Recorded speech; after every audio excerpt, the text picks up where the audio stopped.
নিখিল অধিকারী একটি গুরুতর দুর্ঘটনার শিকার হন যখন তিনি বিছানা থেকে পড়ে গিয়ে মারাত্মকভাবে আহত হন। মাথায় আঘাতের কারণে তাঁর মস্তিষ্কে রক্ত জমাট, ব্লাড ক্লট তৈরি হয় এবং পরিস্থিতি অত্যন্ত সংকটজনক হয়ে ওঠে। দ্রুত ও সঠিক চিকিৎসা অত্যন্ত জরুরি ছিল। এই কঠিন সময়ে তাঁর পরিবার তাঁকে নিয়ে আসেন বেঙ্গল ফেইথ হাসপাতালে। এখানে চেন্নাইয়ের প্রখ্যাত নিউরোসার্জন ডাক্তার কার্তিকেয়ান রাজা রামনের তত্ত্বাবধানে তাঁকে ভর্তি করা হয়। ডাক্তারের দক্ষতায় তাঁর মস্তিষ্কে সফলভাবে ব্রেন কয়েলিং প্রক্রিয়া সম্পন্ন হয়। চলুন এখন তাঁর পরিবারের কাছ থেকেই শুনে নিই এই অভিজ্ঞতার কথা। আমার নাম প্রবীর ভট্টাচার্য। আমার শ্বশুর মশাই হঠাৎ 2:30টার সময় খবর পায় যে খাট থেকে পড়ে গেছে। গিয়ে দেখি পুরো বডি ছেড়ে দিয়েছে। সিটি স্ক্যান করাতে হবে।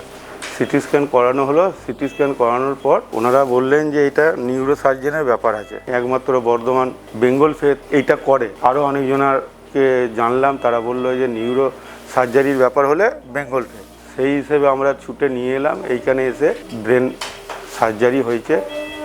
এখনো পর্যন্ত উনি সুস্থ আছেন। বেঙ্গল ফেথের খুব পরিষেবা আমার ভাল লেগেছে। ডাক্তার থেকে আরম্ভ করে আরও আনুষঙ্গিক স্টাফ আমার ভাল লাগছে। এটা স্বাস্থ্যসাথী কার্ডে করা হয়েছে, আর এটা কার্ডের মাধ্যম দিয়ে হয়েছে বলে অনেকটা আমাদের সেফ সাইড বা সেভ হয়েছে।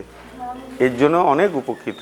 উনি কার্তিক স্যারের আন্ডারে উনি ভর্তি ছিলেন। উনি বুঝিয়ে ধীরে ধীরে পেশেন্ট পার্টিদেরকে বলছেন, প্লাস আমাকেও বলছেন। আমার নাম শান্তনা মুখার্জি। আমার বাপের বাড়ি হচ্ছে এই ছোট নীলপুর পিত্তলা। পেশেন্ট নিখিল অধিকারী আমার বাবা হয়। আসার সঙ্গে সঙ্গে বাবার চিকিৎসা শুরু হলো। দিয়ে তারপর বাবার স্ক্যান হলো।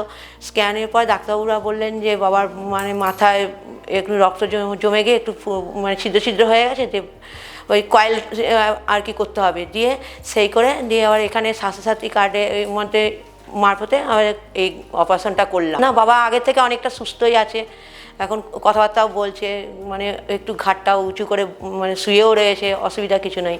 আপনাদের বা আপনাদের প্রিয়জনের যদি কোনো নিউরো বা জরুরি চিকিৎসার প্রয়োজন হয়, তবে দেরি না করে আজই অ্যাপয়েন্টমেন্ট বুক করুন।